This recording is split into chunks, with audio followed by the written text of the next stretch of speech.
আসসালামু আলাইকুম বন্ধুরা, welcome back to my channel. আজকে আমি আপনাদের সঙ্গে শেয়ার করব জলপাইয়ের সুস্বাদু আচারের রেসিপি। বন্ধুরা, আচারের রেসিপি অনেকভাবেই তৈরি করা যায়, কিন্তু আমার এই রেসিপি যদি আপনারা দেখে এই রেসিপিটা তৈরি করেন তাহলে জলপাইয়ের এই আচারটা আপনারা বছর জুড়ে সংরক্ষণ করে রেখে খেতে পারবেন। আমি অতি অল্প সময়ে এবং খুব সুস্বাদুভাবে এই আচারটি তৈরি করেছি। আমার এই রেসিপি আপনারা ফলো করে খুব সহজভাবে এই আচারটি তৈরি করতে পারবেন। চলুন বন্ধুরা, তাহলে এই আচারের রেসিপিটি আপনাদের সঙ্গে শেয়ার করি। এখানে আমি 2 কেজি পরিমাণ জলপাই নিয়েছি। জলপাইগুলো খুব সুন্দর দেখতেই পাচ্ছেন এবং জলপাইগুলো পাকা। তো এগুলোর আমি আচার তৈরি করব। এগুলো ভালো করে ধুয়ে এখন আমি সিদ্ধ বসিয়ে দিব। আমি একটি বড় পাতিলে জলপাইগুলো সিদ্ধ বসিয়ে দিয়েছি। এটা আমি পুরোটা সিদ্ধ হওয়া পর্যন্তই ভালোভাবে জাল দিয়ে নিব। এই আচারে আমি খেজুরের গুড় ব্যবহার করছি। দেখতেই পাচ্ছেন গুড়গুলো আমি ছোট ছোট করে কেটে নিচ্ছি, কেননা যদি পুরোটা গুড়ই ব্যবহার করি তাহলে এটা গলতে অনেক সময় লাগবে, আর যদি এভাবে ছোট ছোট করে কেটে দেই তাহলে আচারটি বানাতে খুব কম সময় লাগবে। আমি সবগুলো গুড় এখানে কেটে নিয়েছি। দেখতেই পাচ্ছেন গুড়ের পরিমাণটা নির্ভর করবে জলপাইয়ের উপর। তো আমি যেহেতু 2 কেজি জলপাই নিয়েছি সেহেতু গুড়ের পরিমাণটা এখানে একটু বেশি নিয়েছি। জলপাইয়ের কালারটা পরিবর্তন হয়ে গেছে, এই অবস্থায় বুঝে নেবেন যে জলপাইগুলো পুরোপুরি সিদ্ধ হয়ে গেছে। তো এগুলো আমি এখন একটি জালিতে ছাকনা দিয়ে নিব। জলপাইগুলো আমি ছাকনা দিয়ে নিয়েছি। এখন এই জলপাইয়ের আচার তৈরি করতে যেগুলো মশলা লাগবে সেগুলো আমি রেডি করে নিচ্ছি। দেখতেই পাচ্ছেন আমি এখানে যে বড় সাইজের জিরা আছে সেটা নিয়েছি এবং ধনে নিয়েছি। দুটো একসাথে মিক্স করে আমি ভেজে নিব।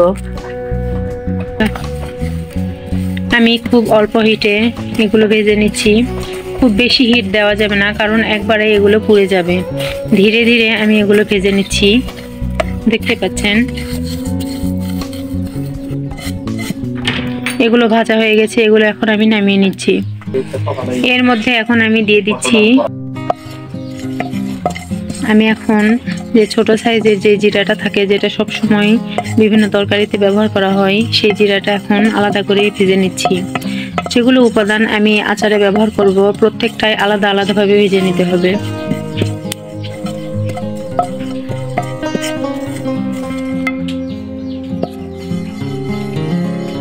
এগুলো জিরাও আমার ভাজা হয়ে গেছে। এরপর আমি 5 পিস ছোট এলাচ ভেজে নিচ্ছি।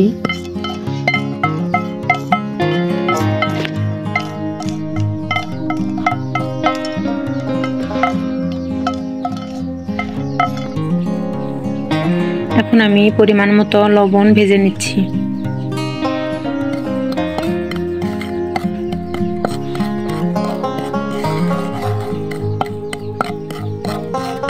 কিছুক্ষণ সময় নিয়ে লবণ ভাজতে হবে।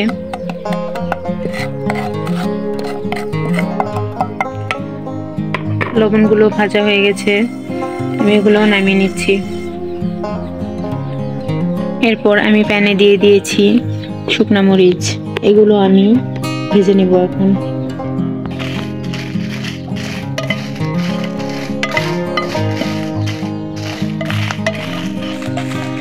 মরিচগুলো ভাজা কমপ্লিট হয়ে গেছে। এখন আমি যে উপাদানগুলো এখানে ভেজে নিলাম সবগুলো একসঙ্গে মিক্সারে মিক্স করে নেব। আমি একটি মিক্সারে সবগুলো উপাদান নিয়ে নিয়েছি, এখন আমি ব্লেন্ড করে নেব।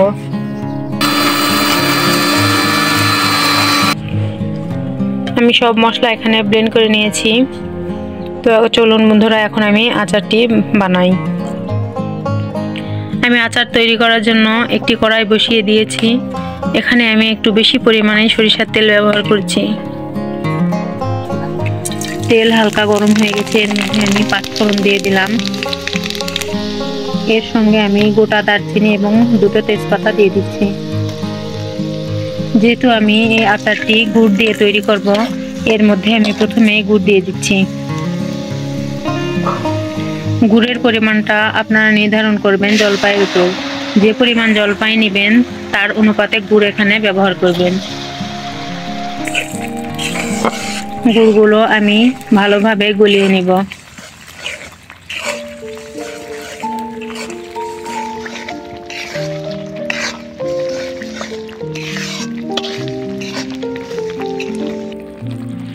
গুড় ভালোভাবে গলে গিয়েছে এবং বলক উঠে এসেছে। এর মধ্যে এখন আমি জলপাইগুলো দিয়ে দিচ্ছি। আমি কিন্তু জলপাইগুলো পুরোপুরি গোটা দিইনি, এখানে আমি হাত দিয়ে কিছুটা ভেঙে নিয়েছি, কিছুটা গোটা রেখেছি। তো গুড়ের মধ্যে আমি এখন জলপাইগুলো ঢেলে দিচ্ছি। গুড়ের সাথে জলপাই ভালোভাবে মিক্স করে নিচ্ছি।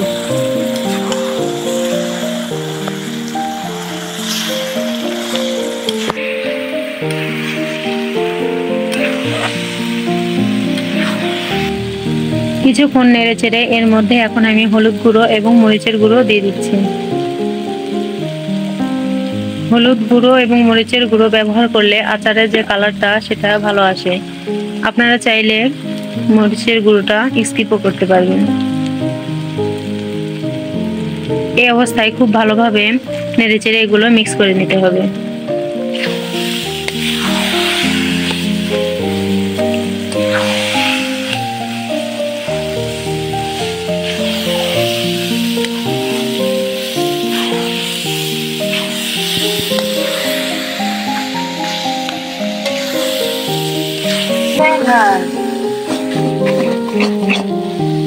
আমি আচার 15 থেকে 20 মিনিট এভাবে অনবরত নেড়েছি।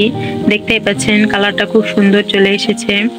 এই মুহূর্তে আচারে আর কোনো পানির অংশ নেই। এর মধ্যে এখন আমি আচারে যে মশলাটা তৈরি করে রেখেছিলাম সেটা ঢেলে দিচ্ছি।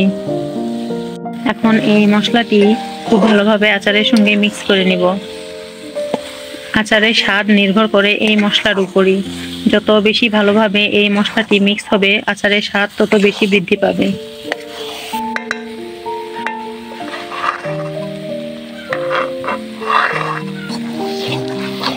বন্ধুরা দেখুন, আমি প্রায় আধা ঘন্টার মতো এই আচারটি জাল করে নিয়েছি। খুব সুন্দর কালার এসে গেছে এবং সাইড থেকে তেল ছেড়ে দিয়েছে। যখন বুঝবেন যে চারি সাইড থেকে এইভাবে তেল চলে এসেছে, আচারটি রেডি হয়ে গেছে খাওয়ার জন্য। আপনারা চাইলে এটা আরো জাল করে নিতে পারেন। যে যেমন পছন্দ করবেন সেই পরিমাণে জাল দিয়ে এখানে কালারটা নিয়ে আসবেন। এখানে আমরা এই পরিমাণে কালার রাখবো না, আর একটু কালো করব, এজন্য আরো একটু বেশি জাল করে নিচ্ছি।